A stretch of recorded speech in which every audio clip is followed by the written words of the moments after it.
The town of Red Hollow woke before the sun that morning, not because it wanted to, but because dread has a way of shaking people out of sleep. A pale gray light crept over the gallows standing crooked in the center of the square, its rope swaying gently like it already knew what it was meant to do. She stood beneath it, wrists bound, dress torn and stained with dust and blood that wasn't all hers. Her name was Eliza Kane, though most of the town no longer bothered to remember it.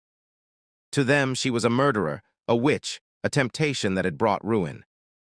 Her dark hair clung to her face as the cold bit into her skin, and yet she stood straight, chin lifted, eyes dry, not because she wasn't afraid, but because she had already cried all her tears the night before.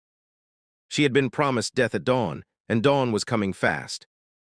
Men gathered in small clusters, whispering lies they had repeated so often they believed them, while women watched from windows, some with pity, others with satisfaction. The sheriff paced like a nervous dog, pretending this was justice and not convenience. Eliza's crime had never been proven, only shouted loud enough to become truth.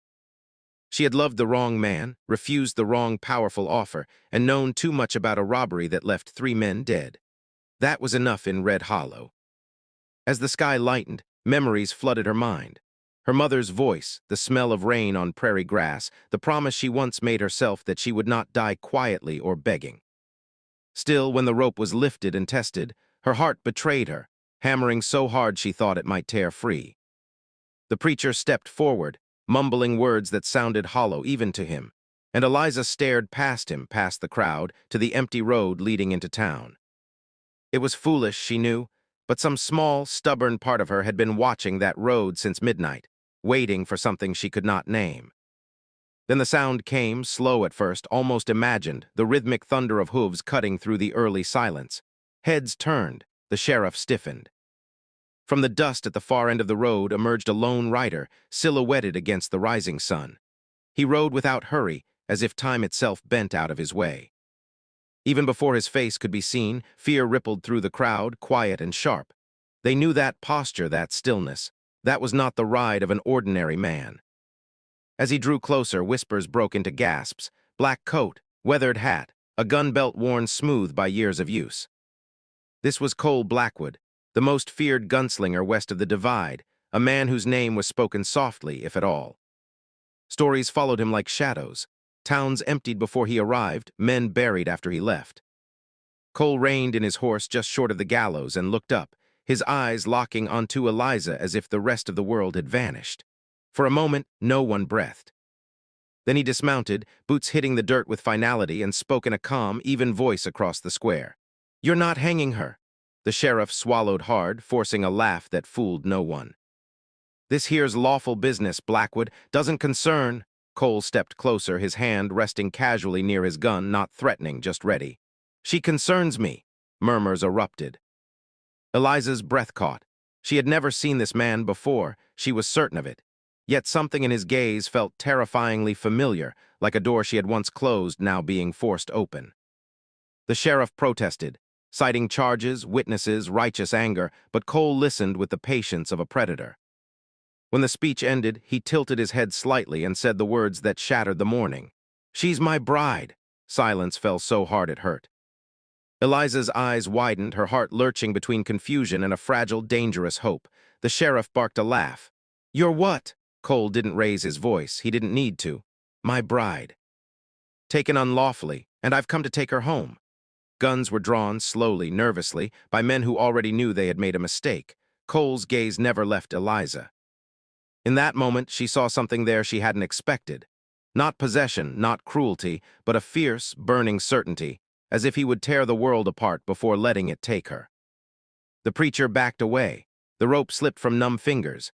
Cole stepped to the gallows, reached up, and cut her bonds with a single swift motion. When his hands steadied her, the crowd gasped, not because of the act, but because Eliza didn't pull away. She should have screamed. Instead, she leaned into him, the strength leaving her legs all at once. He caught her easily, as though he had been meant to do so all along. "Easy," he murmured, so low only she could hear. "I've got you." The sheriff shouted for men to stop him, but no one moved. Fear had won. Cole turned, guiding Eliza toward his horse, daring anyone to challenge him. No one did. As he lifted her into the saddle and mounted behind her, he cast one last look at the town, a promise and a warning wrapped into one. "This debt isn't settled," he said quietly. Then he kicked the horse into motion, riding out as the sun finally crested the horizon, leaving Red Hollow stunned and alive with rumors that would last generations. Eliza clung to the saddle horn, heart racing, mind spinning. She didn't know who Cole Blackwood was to her, or why he had come, but she knew one thing with terrifying clarity: her life had not been saved for nothing. And as they disappeared down the road, the story of the woman spared at dawn, and the gunslinger who claimed her began its first true chapter. The horse did not slow, until Red Hollow was nothing more than a smudge of dust behind them. And even then Cole Blackwood rode, as if the land itself might rise up to snatch her back. Eliza felt every powerful movement of the animal beneath her, felt the steady heat of the man at her back, his presence a strange mix of danger and safety that made her thoughts tangle. The wind tore at her hair, dried the tears she hadn't realized were falling, and carried away the sound of the gallows rope that still echoed in her mind.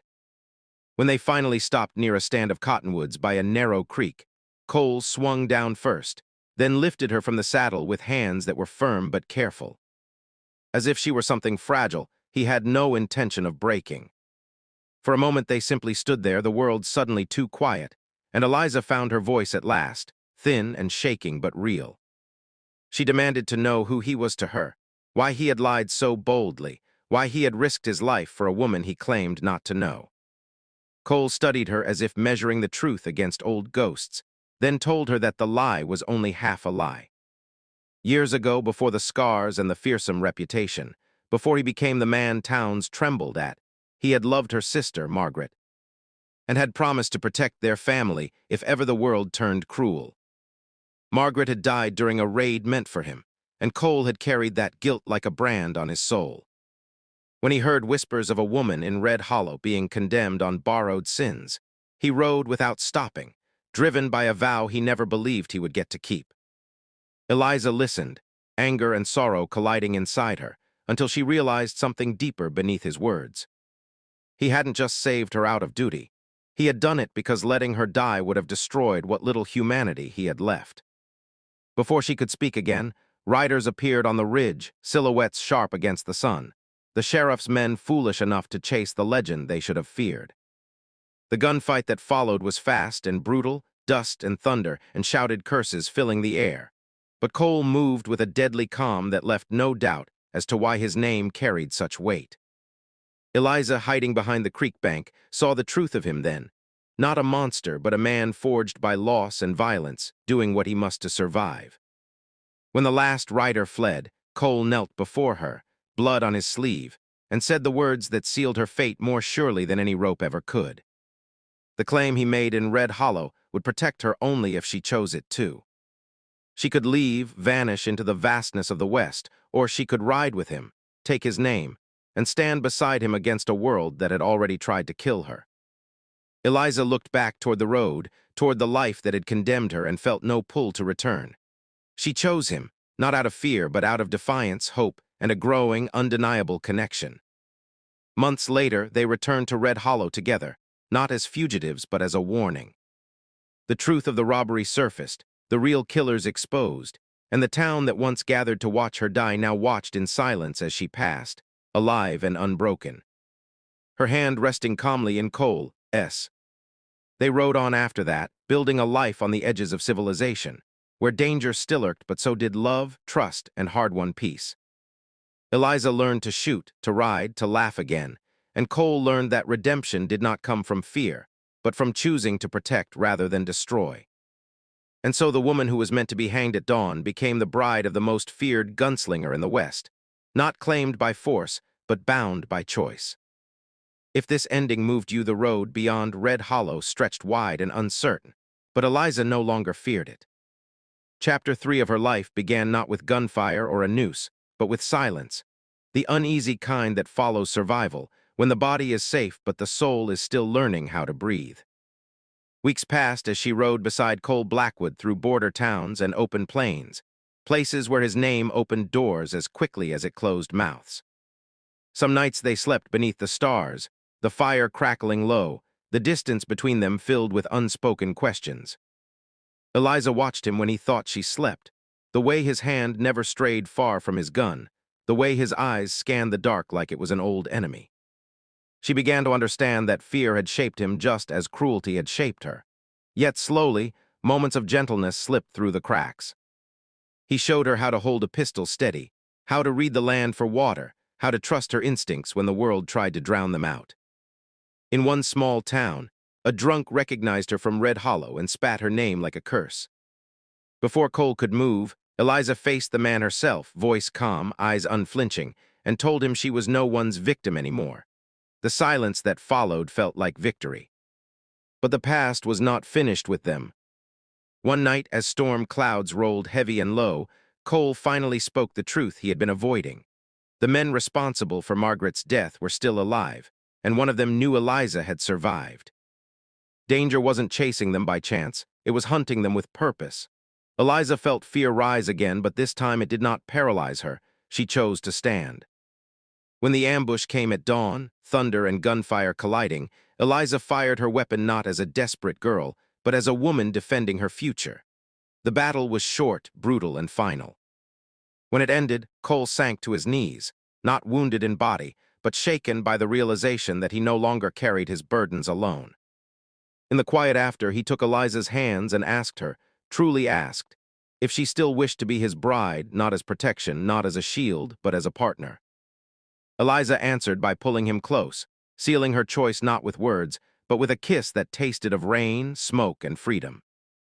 They were married weeks later in a forgotten chapel with no witnesses but the wind and the mountains, yet it felt more sacred than any crowded church. News spread fast across the frontier. Cole Blackwood no longer rode alone, and the woman beside him was no longer someone to be pitied or feared. She was respected. Together they became something the West had rarely seen: justice without cruelty, strength without savagery. Eliza's laughter returned fully then, ringing across campfires and open fields, proof that a soul once marked for death could still choose joy. And as their legend grew, so did the truth at its heart, that even the most feared man can be changed, and even a woman sentenced to die can rewrite her ending years later. When the West began to change, and the old kind of fear lost its grip on the land, people still whispered about Cole Blackwood and the woman who rode beside him. But chapter 4 of their story was quieter, deeper, and far more dangerous than any gunfight. It began when Eliza realized that survival was not the same as peace. Though she laughed more easily now and slept without jolting awake at every sound, shadows still crept into her dreams. The rope, the crowd, the way the town had watched her die with open eyes.